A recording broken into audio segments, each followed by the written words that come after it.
Hi, my name is Joni Fowler, and I'm here to bring us home this afternoon. I'm on the board, and I'm so excited that you guys were willing to come out here and trust us for this inaugural meeting, and you seem to be having fun, and I'm learning a lot. So hopefully we can make it through the last couple hours here. We have mostly social stuff left tonight, so that'll be good.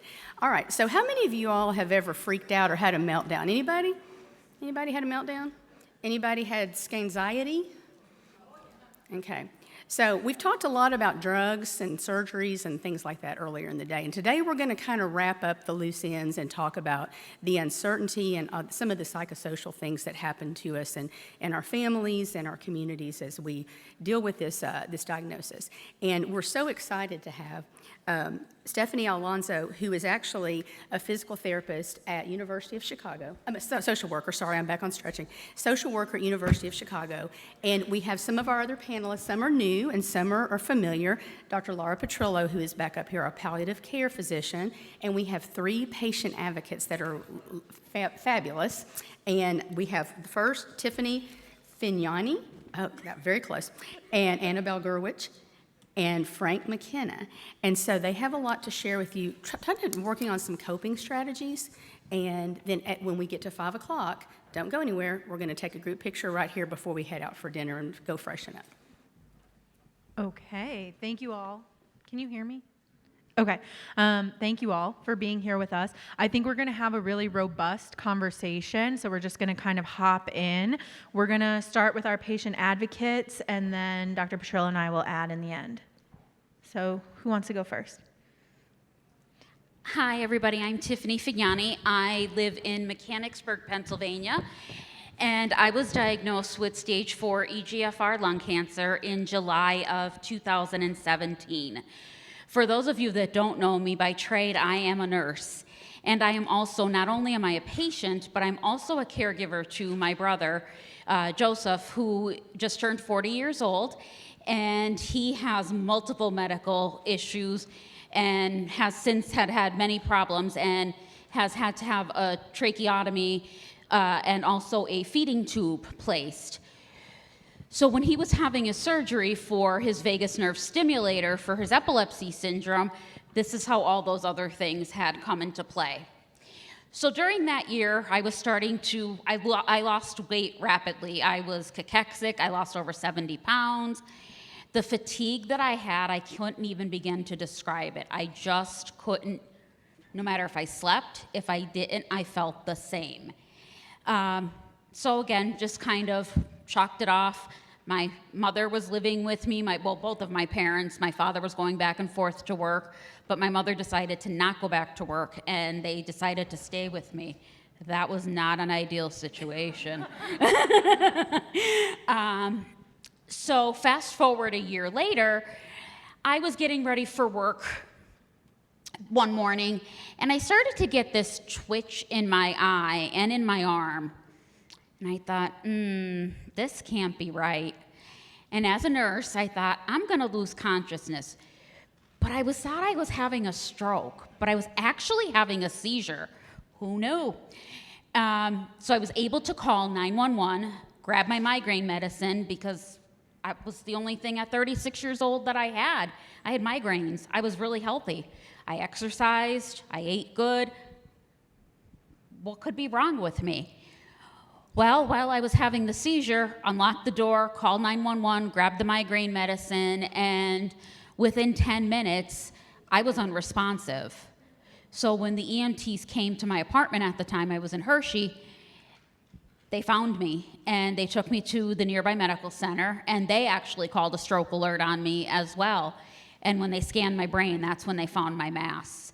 They continued to scan, and then they found the mass in my lung as well. My prognosis was grim, dire, whatever word you want to use. I was transferred to another hospital because of insurance. The day after, I ended up having to be intubated because after having the seizure, they had to give me Ativan to help stop the seizure, and I lost my airway. So after they extubated me that following morning, transferred me off. Now, keep in mind, I still have a mass in my brain. Granted, I am on steroids, but that was it. And they had started me on Keppra for the seizure. So I go off to the next hospital. I still don't know what's going on. I'm out of it. I don't even know where I am. I don't remember the ride to the next hospital. So same thing there. The medical oncologist that was assigned to my case kept coming in and saying, you have 6 months to a year and a half at best. I'm 36 years old. You can get out of my room. I have shit to do, was exactly the words I said to him. So I ended up being transferred, my case, to Fox Chase, which was a completely different ballgame. I just went through scans, so scanxiety is still pretty fresh in my brain. I'm over 8 years now, and 4 years, no evidence of disease. Thank you. While it has been a very rocky road, had to have a hysterectomy in the midst of it all, because they were worried about another primary at some point. I have used a variety of coping mechanisms, which we will get into later in the session, and by all means, I am far from perfect. But that's a little bit of my background. Thank you for sharing. Hello, I'm Annabelle Gurwitch, and I'm going to go straight into some strategies because strategy is my favorite word. I love that Jill used that about 1,700 times. So just for context, diagnosed 2020, stage 4 EGFR mutated. First line, osimertinib still going, not NED, but stable. Okay, so one of the things, thank you. Well, of course, what's so funny is, right, when people clap, I'm like, no, I need to clap for you, Dr. Carbone, you for all the, I'm just taking the pill a day. So strategies for coping. One of the things that I think about lung cancer that distinguishes us from some other kinds of diseases that require coping is the long-term aspect of it, right? So for many people in our lives, and for us ourselves, we're having to deal with this idea that there isn't a beginning and a middle and an end necessarily, particularly those of us who have been diagnosed at late stage. So this is a long-term treatment. So I'm going to talk about, just very quickly, some very small strategies for how I engage with my support network, my friends, because that's been a real challenge, paired with the challenge of how do you make plans for the future. That was one of the first things that disappeared for me, was the ability to even think about the next day, then think about plans for a week ahead, anything in the future, just sort of dissolved entirely, right?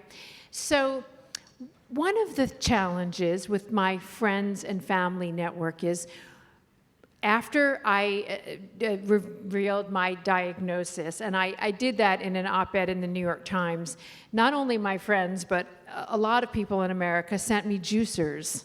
Anybody want an extra juicer? How many of us got juicers as gifts, right? All those abandoned juicers. You want to come to my house and make me a juice? Great. You want me to make a juice every day? I've got enough on my plate, right? So then I got bathrobes also, a lot of bathrobes and fuzzy blankets. That was all fantastic. People wanted to deliver meals to me. They wanted to go with me, like thinking my chemo appointments. Well, I didn't need help getting that one pill into my mouth every day. So how do I get support from my friends?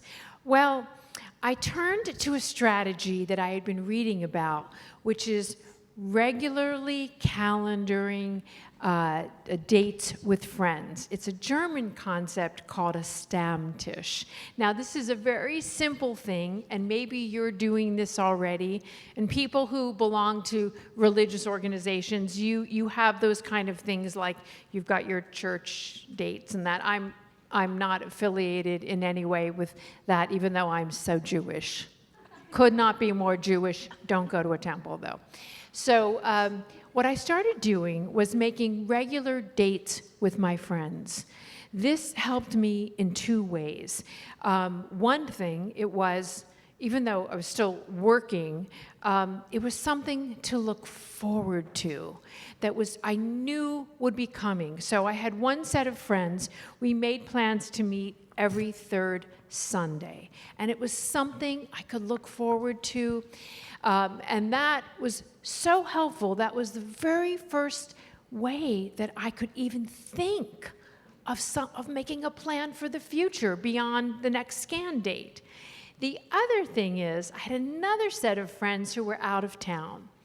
So we were meeting up on Zoom, and every time I would Zoom with them and we would talk, it was so great, but I'd be even more depressed than I was afterwards because they would ask me about how my health was, how I was doing. I would talk about that, and it became painful. So we came up with an idea.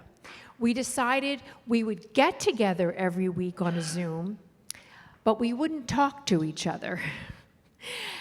We would take ukulele lessons.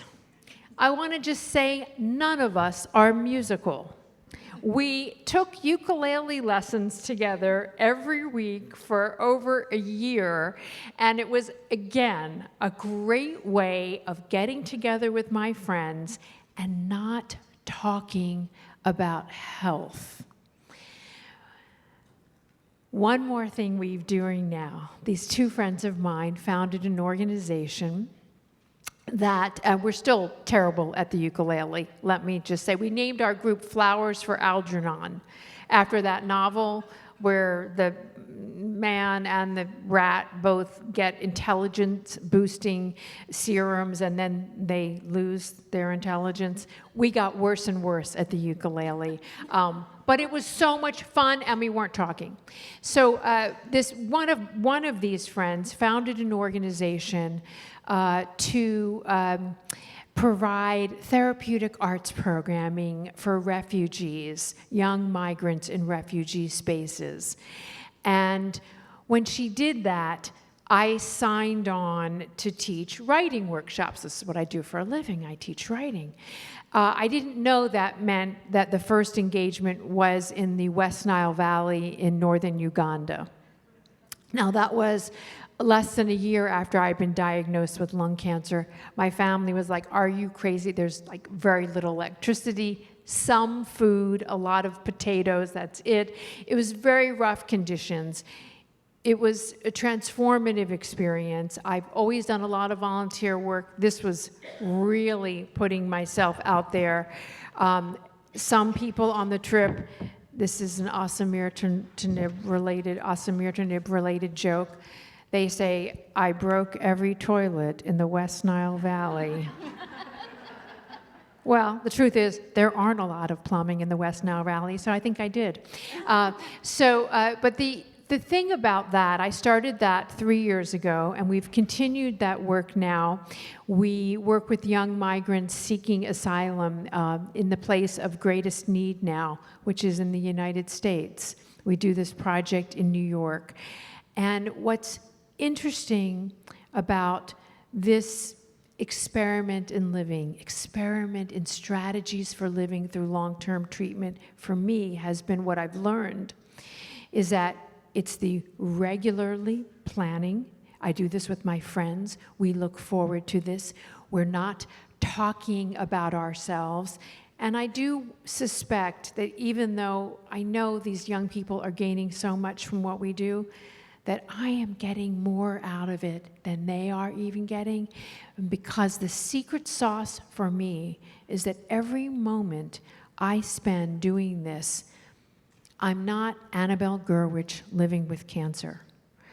My identity with my friends and my family and in my own head, there are, let's say, there's an hour or two a day, not consecutive, when I don't think about the fact that I have lung cancer. But when I'm doing this, I am never fatigued.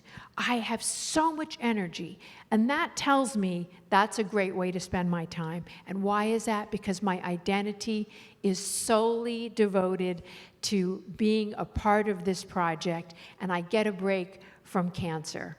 So maybe this strategy will speak to you in one of those ways, but I highly advise taking a break any way you can from your identity as a person in treatment. That's one little strategy. Hello, I am Frank McKenna, and I was diagnosed back in 2016. I've been a personal trainer for over half my life. Started working in gyms in 1990. Was the picture of health, or so I thought, but I had a little cough, and when I went to the doctor, they did an x-ray and found out that I had something in my left lung, and my lung was drained, and I had 2 liters of fluid in my left lung.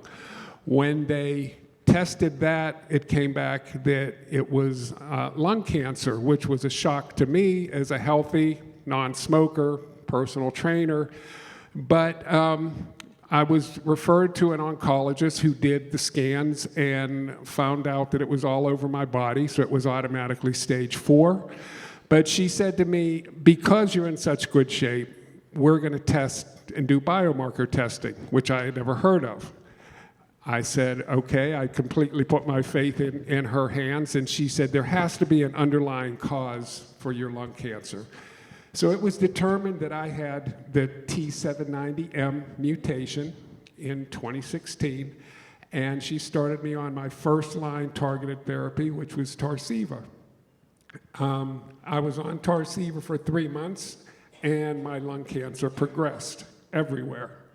The largest tumor that I had in my lung was 6.4 times 4.2 centimeters, which is basically having a playing card on your lung. I started the Tarceva, 3 months, everything progressed, and she said, you are T790M, and I know this next treatment is going to work for you. It was only a second-line treatment in 2016, but that's when I started Tagrisso. And I have been on Tagrisso ever since, late 2016. So for 9 years, I have been on Tagrisso, and I can only say thank you, AstraZeneca. And thanks to all the doctors who have done this research on the EGFR mutation. Once I started Tagrisso, I immediately, and I don't know if it was mental, physically, or both, I started to feel better. And my scans every 3 months at that time continued to get better and better. And in 2018 was the first time my scan said no evidence of disease, and I have had no progression since 2018, knock on wood. But I just, I'm thankful that I had options. I was thankful that my doctor knew what to do when I didn't. And she advised myself and my wife, who, didn't know what treatment options were out there, except we had heard of chemo. And the targeted therapy has been fantastic. And, people will say to me, oh, so you're cured. Well, as we know, and as we've heard all day, no, you're never cured when you have stage 4 lung cancer, because that cancer can find its way to overcome the resistance that the Tagrisso currently offers. So I don't dwell on every day thinking, when's that time coming, when's that time coming? But as was mentioned, the early prognosis, they say don't look at Google, don't Google anything. Well, it was too late because I did that immediately. And the 5-year survival rate at that time was 4% for stage 4 lung cancer. And the 9-month survival rate was 50%. And at the time, I grew up in Pittsburgh. I'm a big Pittsburgh fan for all the sports. Well, in 2016, the Pittsburgh Penguins won the Stanley Cup in hockey. And I thought, oh, great, they win the Stanley Cup, so now I can die, because I've died seeing them win the Stanley Cup again. Well, interestingly enough, they won it again in 2017. So I thought, hey, maybe this isn't the end. Maybe they're telling me something that you've got to keep going. But it was that first year when I'm thinking, and I'm sure people have done this, is this my last Christmas? Is this my last Easter? Is this, is this the last time I'm going to have a spring? Am I going to have a summer? Because I was diagnosed in the summer of 2016. You go through all those things, and it wasn't for me until One day I was in my gym and I said, you know, it was 6 years since I had been diagnosed, and I heard a song that said, "Let go of your fears, you don't need them anymore." And I thought, all the statistics were for 5 years, and I'm at 6 years, so what am I worried about? You know, I'm waiting for them to say, oh, the 10-year survival rate is, the 15-year survival rate, or as Dr. Carbone said, the cure is, and that's what we all hope for. But we take each day at a time, and we cope with what happens to us, and things that you never thought were possible. Since I was diagnosed, I became a grandfather, and I have a 4-year-old grandchild, which I never thought I was going to have when I was diagnosed. So those things happen in your life, and it's what we're to talk about today is how do you cope with all of that?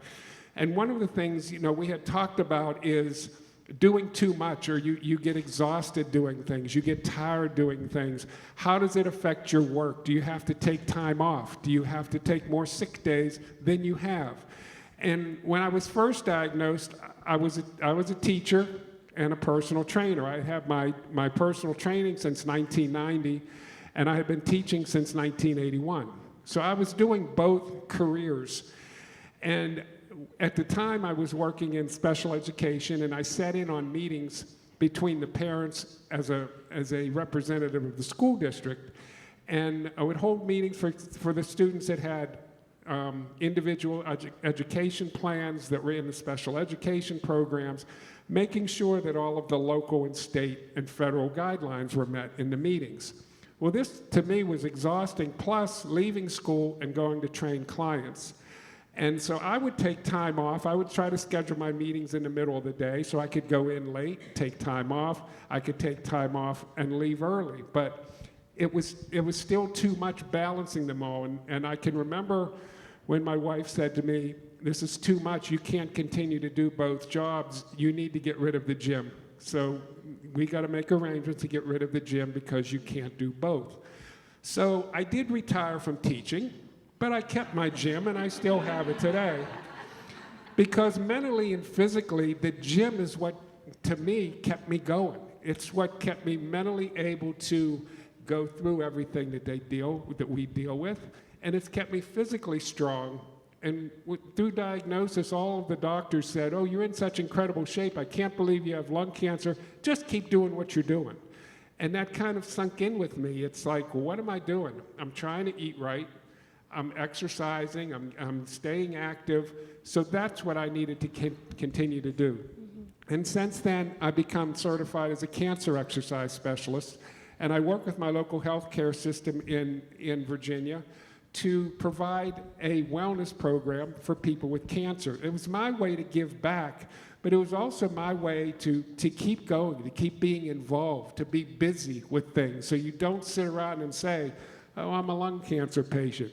No, I happen to have lung cancer, but I'm much more than a lung cancer patient. And I think we all can feel like that. We don't get drawn into our disease. What we need to do is just live through it and not let it define us. And I heard a song just the other day that said, "I'm more inspired by hope than defined by disease."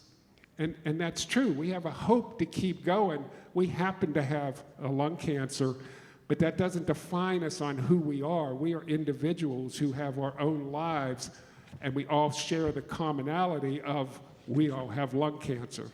So that's just basically, my story, and I know we are all here to kind of give different strategies, answer questions, and everything that goes throughout this panel. But that's kind of where I come from, and I've been friends with Annabelle for over 3 years now. We've shared when she was first diagnosed and asked me, "Well, what's this Tagrisso, and what am I to expect," and everything like that. And Tiffany and I have been to many conferences together, so we're pretty much, they have us up here, I don't know if this is why, but we're pretty much open books. So anything that anybody has, that's why we're up here. You know, I just want to say what I love what you just said. I mean, love everything you both said. Frank, what you said about like choosing the gym over teaching, you know, I think that's what I was addressing. I mean, if we're fortunate enough to be able to do that, I mean, not everyone can make those choices, but to try to spend the majority, as much time as possible on what gives you joy and what gives you energy is a really important thing to stop and take time to evaluate, because that, you know, other people in your life will have ideas like some of my family thinks I should be spending more time with my family. That may not be what gives me the most energy. And we talk about living with uncertainty, as you said, Tiffany. You know, I can find myself fatigued at any moment. I think that is one of the most difficult things, is that when I'll talk to my doctor, well, what's the pattern like, you know, what is it if you sleep? No, it just can happen at any moment. I was on a walk. I was telling someone, I think I was telling you, Dan, last night, I was on a walk. I take a walk every day. I hike every single day. Sometimes it's easier than other times, but I'm very dedicated. I have followed Frank's lead. So one day, I'm just walking. I'm 2 blocks from my home. I cannot walk any further. I just crumpled like a wet potato chip. I'm lying on the grassy meridian at the side of the road, and I just thought, okay, I live here now. I guess this is where I live. I'm just not moving. And I had to lay there for about 30 minutes just to collect my energy. And of course, because I live in Los Angeles, no one stopped. No one who drove by stopped. And then to get home, I kind of crawled home on the sidewalk. Again, Los Angeles, no one stopped. I just imagine later people were saying to their dinner companions, women in Los Angeles will do anything. They'll try any fitness regimen. I saw a woman today crawling. It must be some Kim Kardashian butt exercise. You know, but this can happen at any moment. And yet, when I'm like working with these young migrants, when I'm doing that work, I always have a spring in my step. So that tells me. So how do we identify those things that give us energy? And it's just not always what the people in our lives think it might be. And just to add on with Annabelle and also what Frank had said, I was pushed out of my job a little over a year ago because of my lung cancer and the fact that I had brain mets. Now I had a craniotomy, I had cyberknife radiation, but the director at the time, her sister also had cancer, metastatic breast cancer, and I was there close to a year before they told me the job wasn't a perfect fit. Now at this point, I was distraught. I was beside myself. I didn't want to get up in the morning. I didn't want to go to work. It was constant. It was like Mean Girls in school. And one of the things that has always given me joy since the beginning of my diagnosis is my advocacy work. And I can still remember saying way back when, I would love to be a full-time lung cancer advocate. So that is what puts spring in my step and what really gives me hope, and to spread some hope to others, because it is scary in the beginning. So again, what was taking my energy was my full-time job.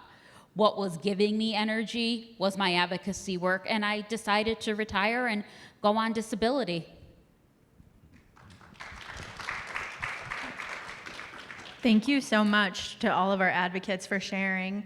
I think it's really interesting to hear the commonalities of everyone finding meaning in their life, whether it's the gym or the ukulele or the advocacy. So I appreciate that. Moving on, we'll let Dr. Petrella go. Sure. So I agree. It's so incredible to hear everyone's stories. I think that's the huge power of this weekend, right? Is hearing so many stories and just seeing the degree of everybody relating to each other and the nods. So as I mentioned earlier, palliative care physician, but I'm also a researcher. And in my research, in order to sort of understand the problem, I started to sort of collect stories. So the problem that I wanted to understand was how to best to support people living with lung cancer with targetable mutations and how to communicate well with this population. And so we conducted these qualitative studies, and we were asking people about their experience with communication and their experience living with lung cancer. And I found that there was one question that just opened up the qualitative interviews like no other, and that was, what is your experience living with uncertainty? Or what, some people say they experience uncertainty, what's that, does that resonate for you, or something like kind of neutral? To a person, everyone just would go have long things to say about the way that uncertainty affected their lives, the decisions that they were making differently. Should I buy paper towels, like the big set of paper towels? Should I buy a new pair of shoes? Like, how do I think about my mortgage or my employment? How do I think about these things? And the idea also that uncertainty may be started with the changes about your future and your health, but then spreads to other parts of your life and makes everything feel uncertain. So learning about that was such a common issue for people living with lung cancer with targetable mutations, the next step was to figure out what to do to intervene. And so now we're conducting a study. It's a blended palliative care and survivorship intervention for people living with lung cancer with targetable mutations. And the outcome, like the main outcome we're focused on, is distress related to uncertainty. And so kind of trying to figure out how to help people cope has given me the opportunity. I have two research mentors. One is Jennifer Temmel, she's a palliative care physician, and the other is Joe Greer, he's a clinical psychologist. So it's given me a fun opportunity to get a crash course in psychology. And I think one of the things that I've been learning and realizing is that you can't reduce the uncertainty. The uncertainty is going to be there. What you can change is how you manage the uncertainty. And there's this quote I really like from John Kabat-Zinn, which is, you can't stop the waves, but you can learn to surf. And I think that is kind of the ticket. And I think there's parts of uncertainty that information can help. And so I think, we talked about the communication panel and getting all the information that you can. And I think it's really important to get that information and to press for that information sometimes, because if I had a nickel for every time I heard somebody say, we don't have a crystal ball, the crystal ball, my goodness, but it is true, we don't have a crystal ball. But there are kind of some knowable unknowns and unknowable unknowns, and I think the unknowable unknowns about kind of what will happen with any particular individual, how those dice are going to roll, is unknowable. But there are knowable unknowns about the population and about how other people like you have done, and there are pieces of information. So information is good. But information is not going to solve the distress related to uncertainty. It's simply not sufficient. It's a matter of finding these coping strategies, these ways to connect with aspects of your identity that have been lost, that feel important, finding ways to manage thoughts that come into your mind, I always picture it like a record. It's kind of skipping on a certain spot and finding ways to just pick that record player up and move it over to another spot. And sometimes that requires working with someone. I see some resonance here. I wanted to say something you said about talking about information and uncertainty and care affecting your whole life. Well, these things are not separate, right? We were just saying, and I'm curious, how many other people in this room are single? So, dating while cancerous. This was not something in my plan. I was in the middle of a divorce when I was diagnosed with lung cancer. And so first of all, the idea of dating after a 22-year marriage, that was crazy enough, or was I ever going to do that again? And then this question after diagnosis, who is going to want to date someone with what my doctor called at the beginning, a poor prognosis. And I thought, okay, someone with commitment issues. All right. But the serious part of that question was, okay, it's hard enough for me, I was 60 when I was diagnosed, to think, who do I want to share the rest of my life with? Who do I possibly want to share my death with? So I did adopt a strategy that was suggested to me by an EGFR resistor. This is where community comes in hand. I can't always think of strategies myself. In fact, I can barely ever think of them myself. But Hardy Mole, who was one of our resistors, she passed a couple years ago. She was the first person I met with EGFR mutated lung cancer. We were matched by Immerman angels. And this is before I even knew EGFR resistors existed. And she was 70 years old at the time. And I told her I was thinking about maybe the idea of maybe, I might want to date someone. And she gave me permission, my 70-year-old angel gave me permission to be in it just for the sex. I had not considered that since my 20s, and that's exactly what I did. Now, that was not a choice that I ever would have thought cancer was going to bring up for me, And then when I started to get UTIs, started having to be on antibiotics, and then met Nargis Flores, and then the world of lubes opened up to me, and vaginal moisturizers opened up to me. These were things I never thought about. So I think it takes a bigger imagination than we, originally think of, this living with this long-term disease. Of course, now I've been in this relationship, this in it just for the sex relationship. By the way, when I tell Jeremy I talk about this, and I've written about this in my new book that comes out next year, I said, how do you like being portrayed as a sex object? It's interesting. Apparently, men don't mind that. This is what I have learned. But 4 years later, it's a little more complicated now. Now we're in a relationship, and that presents its own issues. These are long-term treatment, life issues that is why I call Laura Book in the middle of the night. So our community can really help. This is where community really comes into play. When you run out of strategies, maybe the person sitting next to you right now might be a person who you can talk it out with. So, get their phone number, get their email. I got Frank's email. And Annabelle has said to me earlier, she said, is there ever a day or a time when you don't think about lung cancer? And you have to think about that for a minute, because you try not to, but do you? And for me, every morning I get up, I live by the Chesapeake Bay in Virginia Beach. I can walk down to the bay. It's like 100 yards away. And I'll walk to the bay, and I don't say anything about myself, but I honestly pray for my lung cancer community.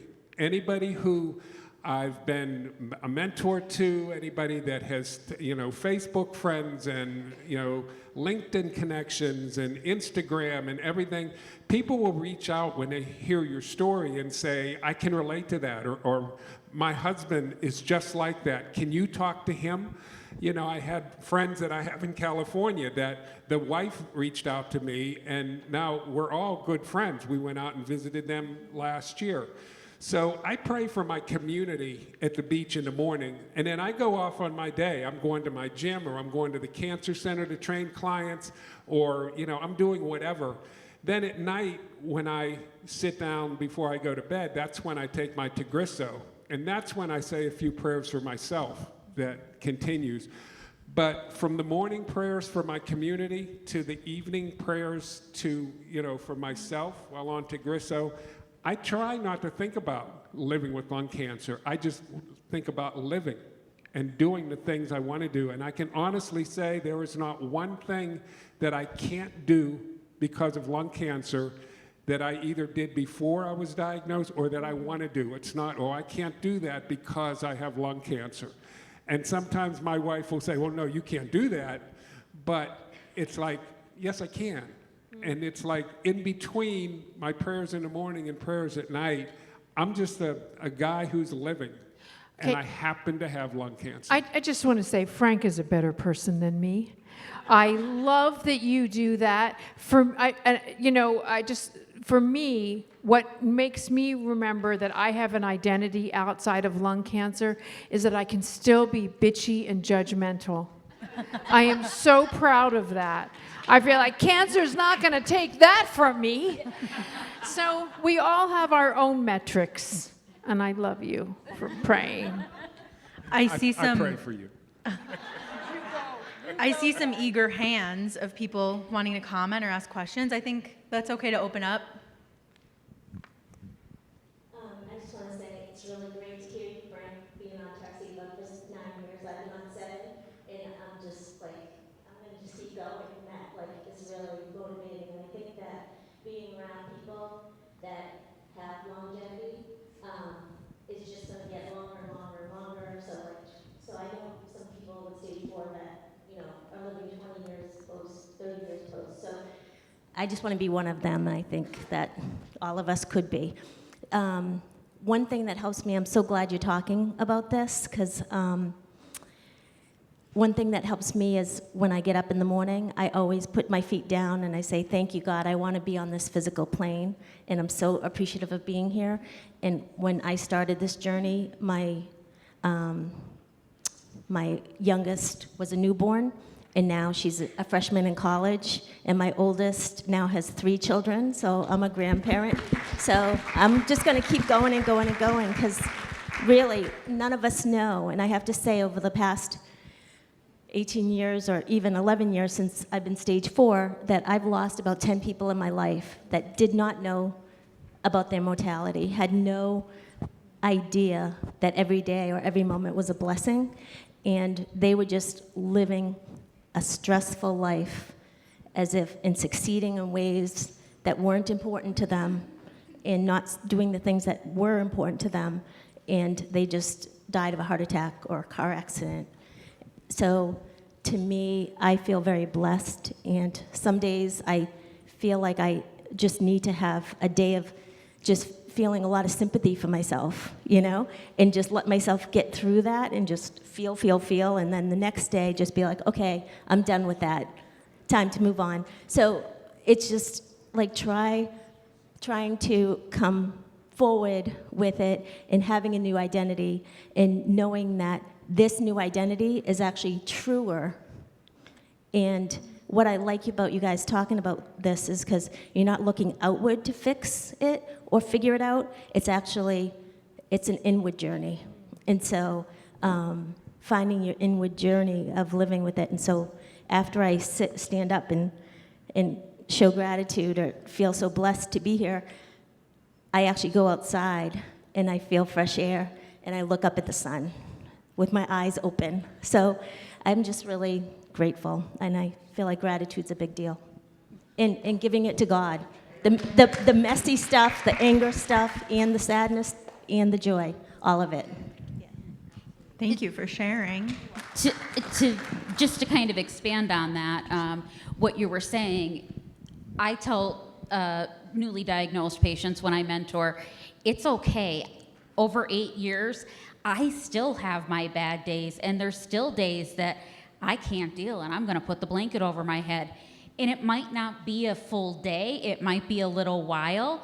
It might be a day that I am really tired, and you know what? I know I have wash to do and a house to clean, but I'm not going to do it today. It'll be there tomorrow, or it'll be there later, and I don't ever stay in that bad place anymore.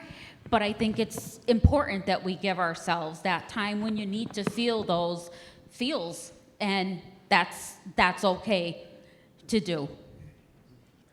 I always call it, you fall down in the hole. It's like, like my wife will say, what's the matter with you? And it's like, I'm in the hole. And it's like, you got to get yourself out of the hole again. And I do mine through music. I have a playlist of songs that literally pull me up out of the hole. And it's like when I know that I'm starting to, and it hasn't happened, knock on wood, for a long time, but when I would get those periods where you would just feel like you just fell down in the hole, I would put that on. That was my way to get out of the hole. And it's everybody has their own things that they like to do, or, you know, as Annabelle said, she gets inspired when she's speaking to other people about this thing. That encourages her and lifts her up, and it makes her happy. And for me, it was just that I need to put that playlist on as I'm driving to the gym, because I can feel myself going in the hole, and I got to pick myself up out of that hole today. Sometimes I use Klonopin. I got the results of a liquid biopsy last week, and there were some concerning genomic alterations that we are uncertain of how we shall act upon them. And that sent me into the hole. A playlist did not help, but taking half a Klonopin once a day, I didn't want to do it. I was like, oh God, really? You know, but you know what? If that's what worked, you know, then I'm all for it. Ask for help, and sometimes drugs. Yeah.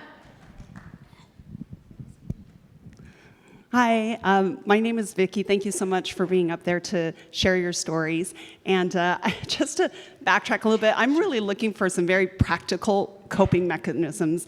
Background, stage 4, diagnosed about 2.5 years ago, EGFR 19 with brain mets. And so I've been through, or, you know, still on Tagrisso, been through radiation, been through a lobectomy, and then currently on chemo.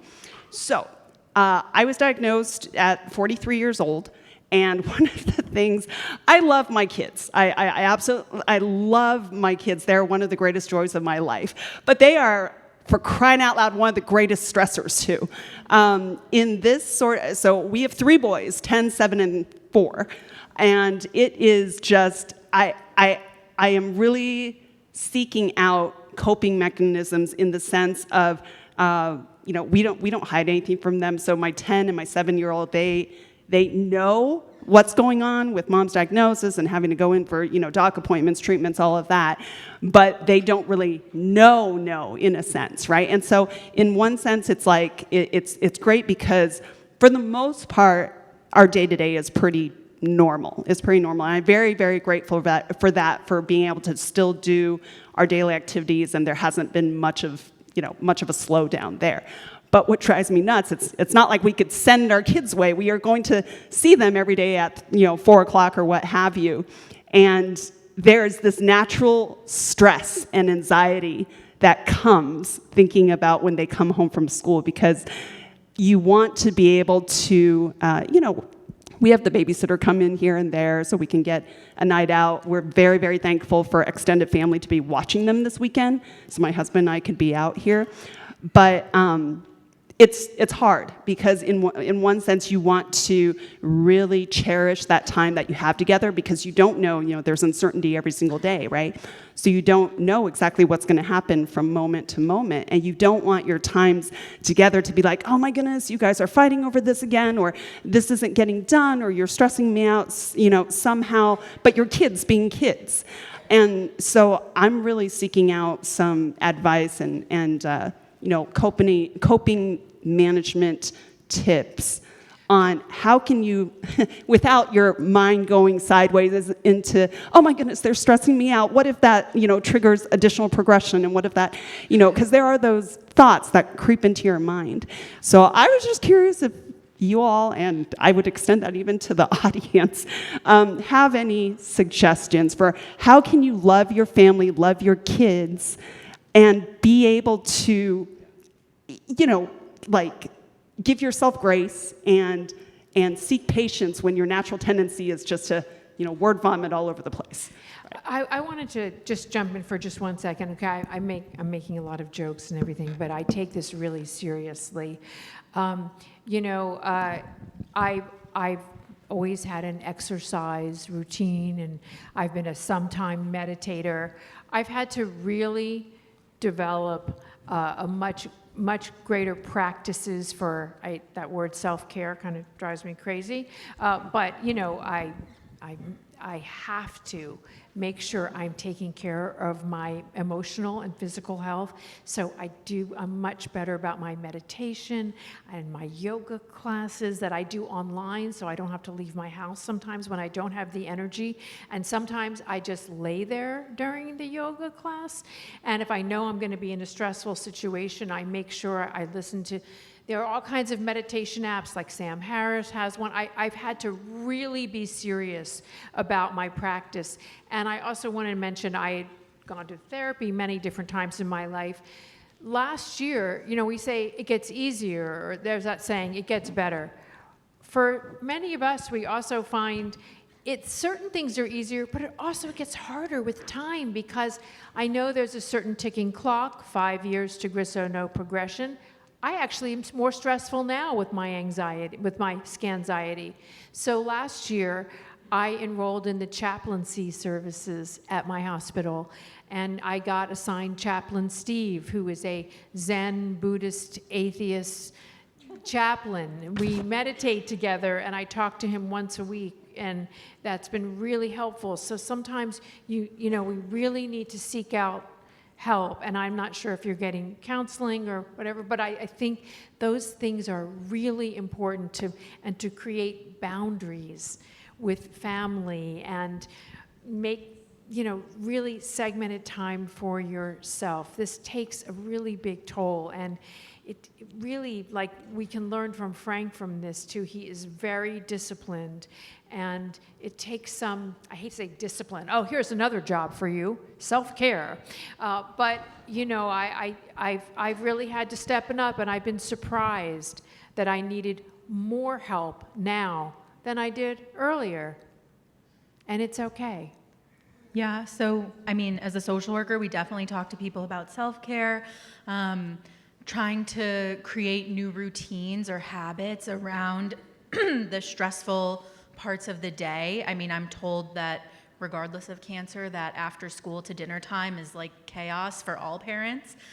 So like trying to come up with a routine that maybe like independent homework time while you have some time to decompress and settle into the evening.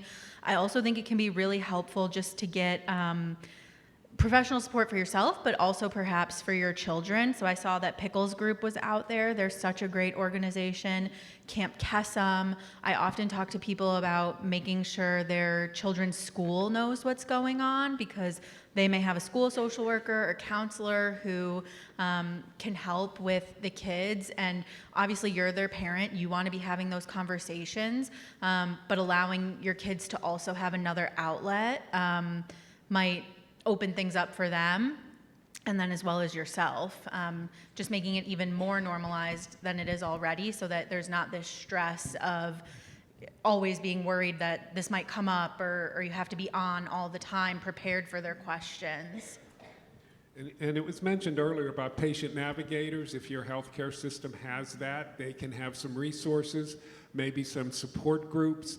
I know, I have a lot of people that are either like Facebook message buddies or phone buddies, and it's like they know they can reach out, or, just like this group today, I've met so many new people just sitting at a different table each time we have a different event. And a lot of them were diagnosed anywhere from like 1 year to 4 years ago. And so I think just that talking with the other people, having this group or having other groups that you can talk to, because it's so tough to do it alone.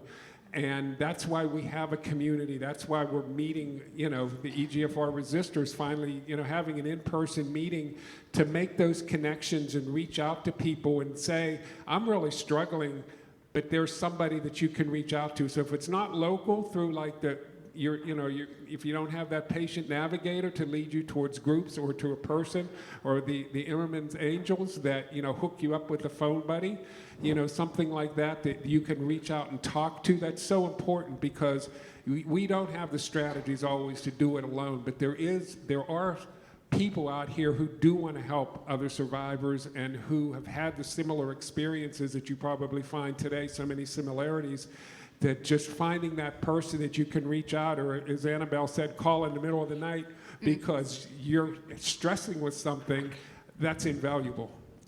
We have About 5 minutes. So in the interest of trying to hit all the other questions, did you have one? Actually, yeah, this is great. Thanks, guys. And that's a great question. I actually was going to build on this a little bit. I was just going to ask Tiffany how specifically, I mean, with you, you're your caregiver for your brother, and how you balance that, taking care of yourself, as well. So interested to hear what you think about that. So again, not an easy science. I don't have the greatest relationship with my parents, and they are not very supportive. A lot of times they try to put more on me because it's easier for me to do it because I know the system.